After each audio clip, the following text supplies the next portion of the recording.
Vamos a hablar esta noche de Alejandro de Macedonia y contaremos algunos aspectos de su vida. Estamos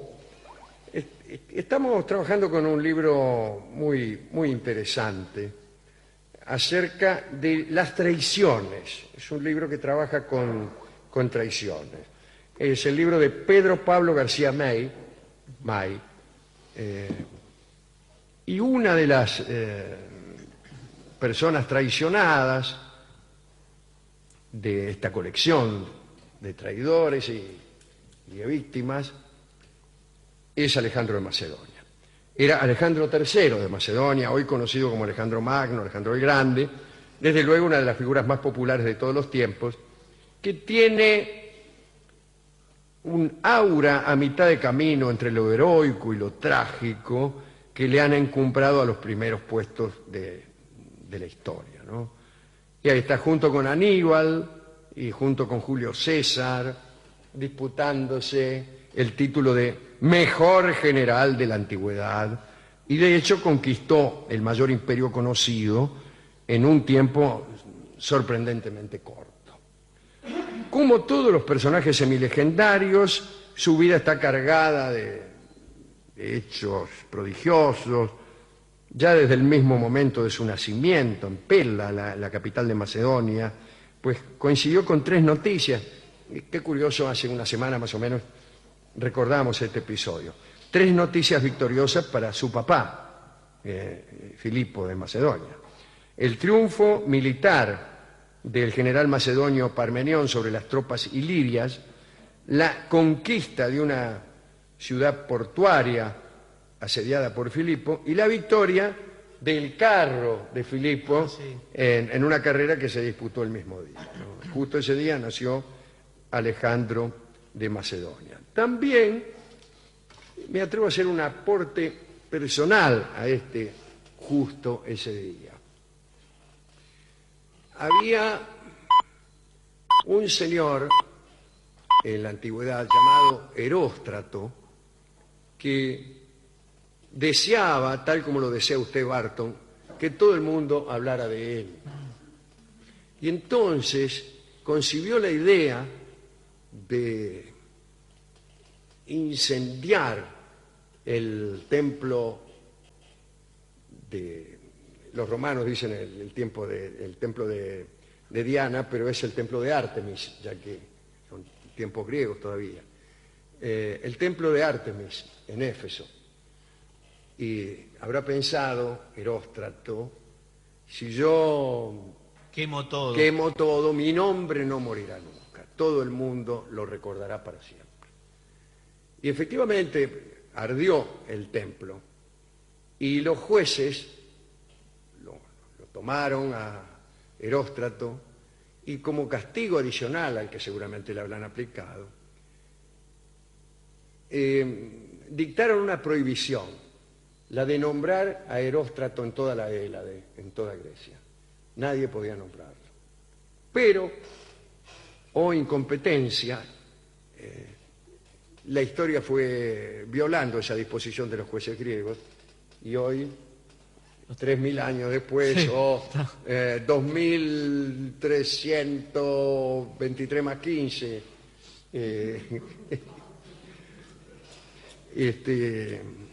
estamos nombrando a Eróstrato, ¿no? Y ese berretín por conseguir la fama a cualquier precio sigue llamándose por ahí, en las pizzerías y churrasquerías, erostratismo. Ahora bien, esa noche, la noche que ardió el templo de Artemis en Éfeso, un hijo le nacía a Filipo de Macedonia. Quiere decir que fue este mismo día. Ahora bien, Filipo, al ver que tantas buenas noticias le venían juntas, sintió, como decíamos el otro día, la culpa de la iblis, de la desmesura. Los griegos no pensaban que lo que era demasiado estaba mal de algún modo. y que incluso la demasiada dicha, los demasiados triunfos, eran de algún modo nocivos, tal vez por pensar que había una especie de simetría en el destino, cosa que sí pensaban, que la balanza del destino acumulaba tantas buenas como malas y que se venían muchas buenas seguidas, era muy probable que para equipararlas viniera una mala, pero muy mala. Ese era el terror que sintió aquella misma noche Filipo. El porte de Alejandro era muy llamativo, era un joven musculoso, bueno, casi no podía no serlo, era el hijo de un rey, pero además de un muchacho que desde niño se había adiestrado en todos los deportes, pero en la vida militar. De manera que lo más lógico era esperar una musculatura. Era rubio o quizá castaño claro, tenía maneras muy enérgicas, un carácter sensible y ojos heterócromos, es decir, era zarco con Z. El izquierdo era marrón y el otro era gris, lo que para muchos de sus supersticiosos contemporáneos era una prueba de que estaba protegido por los dioses. No solo López May ha dado este dato, pero creo que es este dato de tener Alejandro un ojo de cada color, yo lo encontré por primera vez, ¿cómo se llamaba el ministro de Cultura de Gaulle? Ahora te digo, es un famosísimo escritor y pensador francés. Malraux, André Malraux. En un librito de André Malraux sobre Alejandro de Macedonia sale esto de los ojos. Después yo no lo volví a encontrar en ninguna parte, hasta que ahora parece que López May también lo encontró en algún otro lado. Y yo creo, me parece, a ver si me acuerdo bien, me parece que Aníbal, el otro gran general, junto con Julio César, también tenía una particularidad parecida en la vista, que yo no sé si era medio tuerto o si también como Alejandro tenía un ojo de un color y otro de otro. A ver si alguno, si está Felipe Piña, o Ulanowski, que son los que siempre saben lo que ha ocurrido, y me saca de esta, no sé si duda, de esta sensación de saber algo, pero sin estar seguro de saberlo, que es como sé yo las cosas. Bien. Creer que Alejandro estaba protegido por los dioses era una creencia que estaba avalada quizá por algunos sucesos también. Por ejemplo, no fue aplastado por el hermoso y enorme caballo que su padre Filipo, el nombre de Filipo, como puede sospecharlo cualquiera filólogo en pantuflas, quiere decir precisamente amante de los caballos, ¿no? Filo, hipo, ¿no? Es un caballo que compró Filipo para su ejército y que nadie había sido capaz de montar y domar hasta que el niño Alejandro, ante el asombro de los presentes, consiguió hacerlo. Parece que Alejandro fue el único que se dio cuenta de que el animal era muy asustadizo, hasta el punto de que huía incluso de su propia sombra. Entonces lo montó y lo hizo mirar siempre al sol, ¿no? Hasta que logró que se acostumbrara. Lo llamó bucéfalo, que significa cabeza de buey, y sería su montura favorita hasta que años más tarde murió Bucéfalo en la batalla de Hidaspes, allá en la loma del Paisano, en el Asia. Entre los profesores del joven príncipe, el más importante, como bien saben ustedes, fue Aristóteles, el filósofo, quien se convertiría en su maestro a la edad de 13 años y le enseñaría política, elocuencia, ciencias naturales, entre otras materias, ¿no? Tocaba incluso la cítara, era un muy buen citaredo Alejandro, pero su padre lo reprendió. Un día estaba tocando el tipo la cítara y voy a tocar algo, ¿no?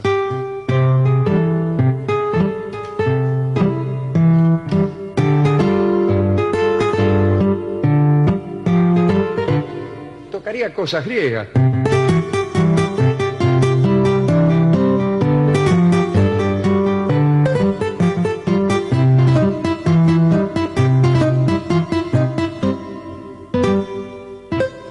Y Filipo le dijo: tocas demasiado bien para ser un noble.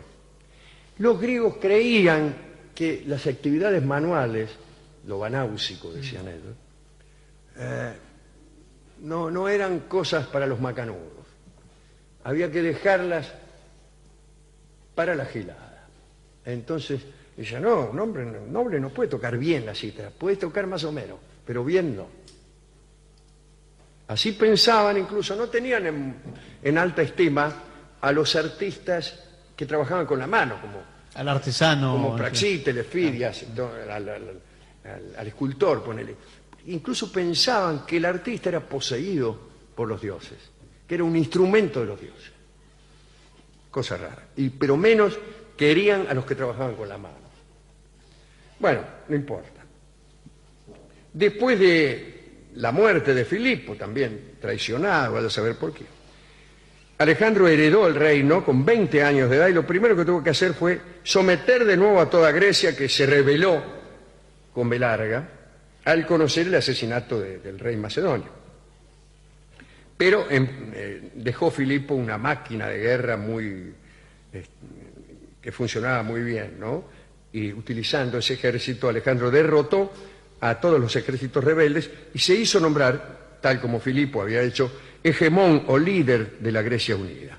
Y a continuación se volvió inmediatamente hacia el este, dispuesto a hacer realidad la conquista del imperio persa, que había sido ya proyectada por Filipo. Comenzó con las ciudades griegas sometidas a los persas en el Asia Menor, ¿no? En el Asia Menor era Grecia también en aquel tiempo, lo que hoy es Turquía, todas esas islas. Eran griegas, no es que son griegos ocupando Turquía, no había Turquía en aquel entonces. Muy bien. Liberó toda esa zona después de la batalla del Gránico, donde estuvo a punto de morir apuñalado por la espalda. Salvó la vida gracias a uno de sus amigos, el general Clito, el negro Clito, que mató al enemigo antes de que asestara su golpe mortal. Estaban invernando con el ejército en Gordión, la antigua capital de Frigia, y encontró Alejandro el carro real sujeto por un nudo complicadísimo que el oráculo local había predicho que quien fuera capaz de deshacerlo conquistaría Asia. Ya sabemos esto, muchos trataron, no lo lograron, pareció Alejandro, lo cortó con un solo golpe de su espada, y en ese momento se desató una tormenta que muchos interpretaron como la aprobación de Zeus. Siguió su campaña triunfalmente, derrotó por primera vez al rey persa Darío III, Darayagua, en la batalla de Issos, conquistó la Fenicia y la isla de Tiro. Acá dice la isla de Tiro, en realidad las tres ciudades de Fenicia, como saben ustedes, eran Biblo, Sidón y Tiro. Pero había dos Tiros, Tiro y Nueva Tiro. Nueva Tiro era una isla ya famosa 1000 años antes, en épocas del Segundo Imperio Egipcio. Y era casi como una prolongación de Tiro, que primero fue una isla y después empezaron a hacer un puente, qué sé yo, hasta que quedó como una especie de istmo que se fue engrosando, que yo creo que ahora no es una isla, me parece, si es que es algo, yo qué sé. Esa era Nueva Tiro, era una ciudad de Fenicia, ¿no? Bueno, allí en Nueva Tiro, donde incluso en un tiempo, muchos años antes de Alejandro, había edificios muy parecidos a los edificios de departamento de hoy. Digo, tendrían 5 pisos, 6 pisos, que se iban construyendo cada vez más finito. Así un piso, el de abajo más ancho, el otro, de esa manera se conseguía. Bueno, siguiendo las técnicas que ya los los asirios-caldeos tenían con la construcción de los zigurat, ¿no? Que se iban haciendo cada vez más finitos hasta que el piso de arriba era una risa. Bien. Allí se hizo proclamar hijo de Amón, un título reservado a los faraones, digo, siendo que Nueva Tiro era una ciudad de Fenicia, pero bueno, recibió tras ser probablemente iniciado en los misterios en un oasis ahí, bueno. Derrotó al monarca persa, a Darío, otra vez en Gaugamela. Después de esta batalla, Darío, que era Darío III, fue traicionado por sus propios nobles y asesinado, y entonces Alejandro se hizo con el imperio persa. No todos amaban a Alejandro, mucha envidia, mucho odio, cansancio de sus generales por la campaña interminable de expansión hacia el este del mundo, y entre los primeros traidores figura Árpalo, un antiguo mentor de Alejandro, probablemente hermanastro suyo, tesorero del ejército. Poco antes de la batalla de Isos se las tomó, huyó a Grecia con el tesoro, para disfrutarlo junto a un amigo suyo llamado Taurisco. ¿Cómo me gustaría tener un amigo llamado Taurisco? Al cabo del tiempo decidió volver junto a Alejandro y pedirle perdón, y Alejandro lo reinstauró en su cargo. Esta sorprendente decisión ha desatado todo tipo de hipótesis. Algunos piensan que tal vez Árpalo no fuera un traidor, sino que estaba en misión secreta dictada por el propio Alejandro. Pero bueno, no obstante, tiempo después, mientras Alejandro perseguía al rey persa Darío, Árpalo se quedó con el tesoro en la ciudad de Ecbatana, desde donde se garpaba, facilitaba el equipo, provisiones, guerreros al ejército, incluso libros, y iba viajando a la retaguardia Árpalo, ¿no? Y por ahí llegó a Babilonia y ahí cayó en las corruptelas y excesos del poder y despilfarró parte del tesoro. Bueno, cuando volvió Alejandro de sus conquistas en la India, llegó hasta Lindo, Árpalo se dio cuenta de que le iba a pedir cuentas y salió rajando otra vez a Grecia. Pero esta vez se llevó 30 barcos, varios miles de mercenarios y al menos 5.000 talentos, un buen mordisco del tesoro real. Y cuando llegó a Atenas intentó rebelar a Atenas contra Alejandro y como no lo consiguió fue capturado y enviado a prisión. Pese a ello escapó, llegó a Creta y allí finalmente fue asesinado por Tibrón, uno de sus propios mercenarios, ¿no? Que le robó parte del tesoro. Bueno, ese fue uno que lo traicionó mucho a Alejandro. Varias conspiraciones tuvo en su contra, como la llamada Conjura de los Pajes, que implicó, entre otros, a Filotas. Atención a este nombre. Filotas, uno de los más cercanos colaboradores y artífice, entre otras, de la victoria de Gaugamela, de lo que hemos hablado. Casi estos dos nombres son inseparables en la historia griega, en el idioma griego. Gaugamela Filotas es algo que se oye mucho en Grecia. Alguien dice algo y el otro le contesta, Gaugamela Filotas, que significa, como ustedes saben, eres un traidor. Y también el padre de Filotas, Parmenión, fue uno de los críticos a la intención de Alejandro de seguir hasta el este.